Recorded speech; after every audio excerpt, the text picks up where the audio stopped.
The divine principle basically accepts the external course of events in the history of the universe as science describes it.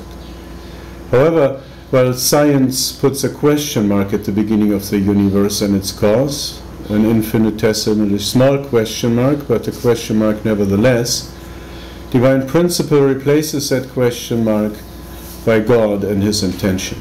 Now, forget every concept you may have about God.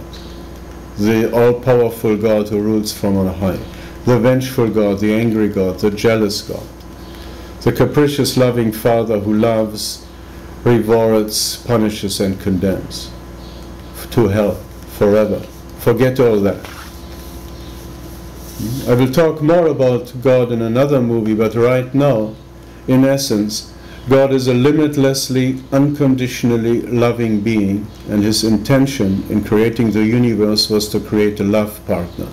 And that love partner is us, human beings.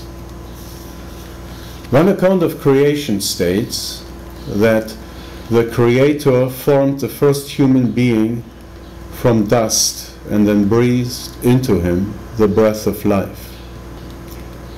I'm quite sure it didn't happen exactly that way. Dust symbolizes the elements of the cosmos which contribute to our spirits and bodies. There's a lot of difference between dust and human beings, so bridging that difference, bridging that gap took time, a long time.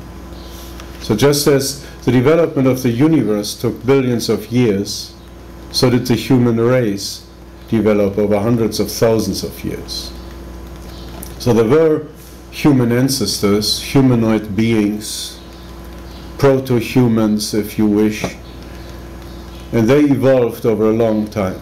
But this evolution was a creative process based on self-aware intelligence and feeling, and this process was to culminate in the appearance of self-aware human beings on Earth. The breath of life, then, was the appearance of the eternal human spirit a long time ago, maybe 200,000 years, maybe more, maybe less. It's not so important. But then, one day, back then, as the proto-humans went about their proto-human business, doing what proto-humans do, maybe gathering food, hunting, maybe they invented agriculture already, I don't know. Whatever, one of these days, someone stepped out of the crowd and said, "Wow, look at that." That was the first woman. And then somebody said, "That's a flower." That was the first man. And it was a beautiful day. It was spring, the sun had just risen, hardly a cloud in the sky. The mountains in the distance were covered with green. Birds were singing, a creek was flowing close by.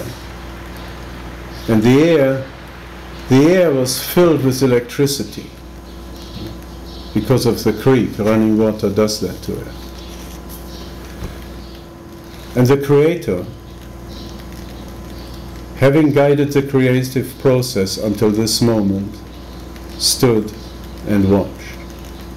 Excuse the image from space and time. The transcendent, formless Creator stood and watched, transcendently, omnipresently, watched.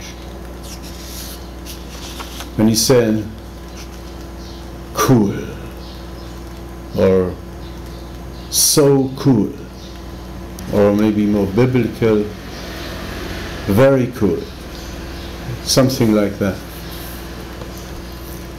This was paradise, Eden, almost heaven, a perfect world without sin or bad karma or whatever people call it. The very first moment in human history at its very beginning. And the Creator, watching, now stepped back into the night. His work was done.